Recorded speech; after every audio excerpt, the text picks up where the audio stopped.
KUAM Sports Weekend Roundup is brought to you by Gatorade. Greatness starts with G. Former Team Guam Olympic weightlifter Julius Naranjo is in Tokyo coaching Philippines athlete Heidelin Diaz. Naranjo relocated to the PI in 2018 and started remote weightlifting with athletes.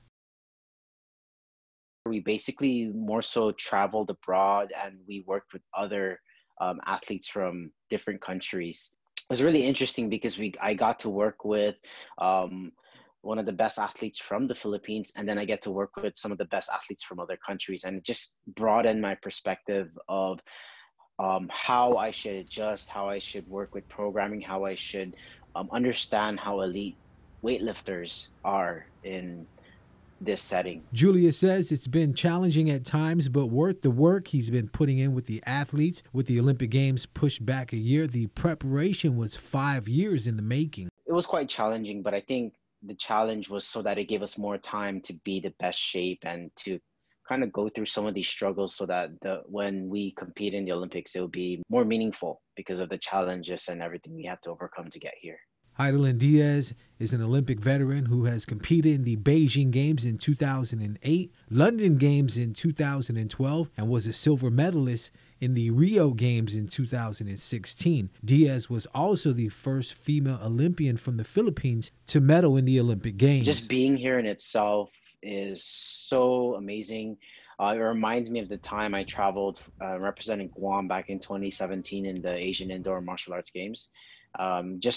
People always said that this setting, the setting back then in IMAG, was similar to what an Olympics would be. And I'm starting to see it. Of course, it's different because everyone's wearing masks. We test every day and just following all the precautions because of the general population of Japan not being very keen on having the Olympics. The goal for Tokyo is to win the Philippines' first gold medal. Regardless of the outcome, stepping onto the podium is something very attainable, says Naranjo. Heidelin is ranked number 2 in the world, right behind China's top lifter. Even if there's no spectators, the amount of pressure the Olympics brings is something that you don't usually experience. And so, like, first-time Olympians usually get very nervous, but Heidelin's a veteran, so she has all the experience. So I think for where we are right now in terms of preparation, I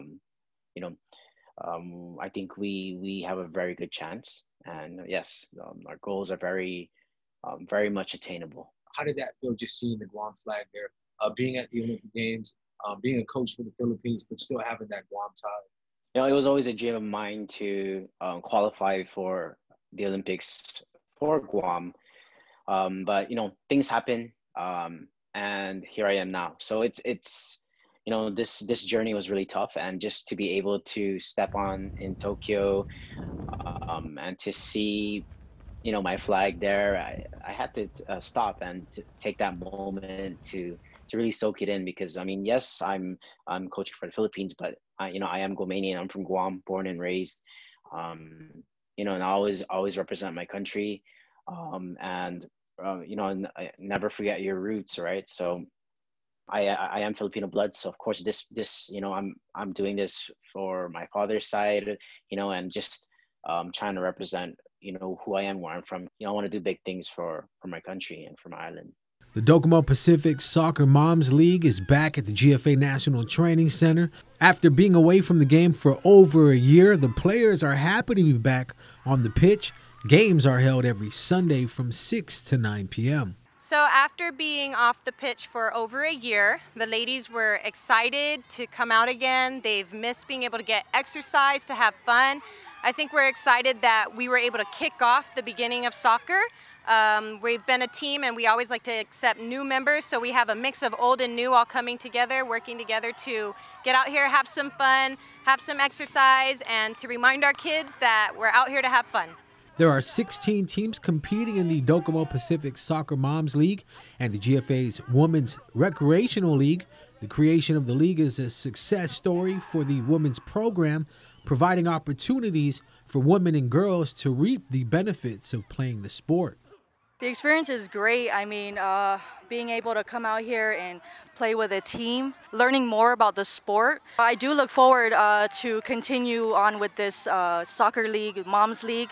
The camaraderie I love. We all work together. We all communicate so well on or off the field. It's a great experience. Games for this Sunday, July 25th. Islander Moms take on Femme Fatale at 6 p.m. Then at 7, Laddie Strong will be taking on Docomo Moms. And in the last game of the evening at 8 p.m., Queen Cobras take on the Dedido Disasters. After playing 3 scrimmages in 5 days, players called up to the Masakata Talent Identification Camp in San Diego are now anxiously waiting for the preliminary award night. Moving into the final weeks before the AFC Women's Asian Cup qualifiers in September, head coach Sang-Hoon Kim and assistant coach Rhoda Bamba are currently in discussion about the selection of players for the AFC tournament, and a roster will be released in a few weeks. Selection will be from all players eligible to play for Guam in order to assemble the strongest team possible when the Masakata return to the AFC competition for the first time since 2003. Guam was drawn into Group D of the AFC Women's Asian Cup qualifiers with Myanmar, Lebanon, and United Arab Emirates. The Lebanon Football Association announced Monday that Lebanon will be the host of Group D. Kim said due to COVID-19, it's been difficult to evaluate potential players since they have not been able to play any matches. With this camp, I met some players in person for the first time and saw firsthand all the players' performance and game knowledge in match situations, and also in which positions the players would possibly best contribute to the team. KUAM Sports Weekend Roundup is brought to you by Gatorade. Greatness starts with G.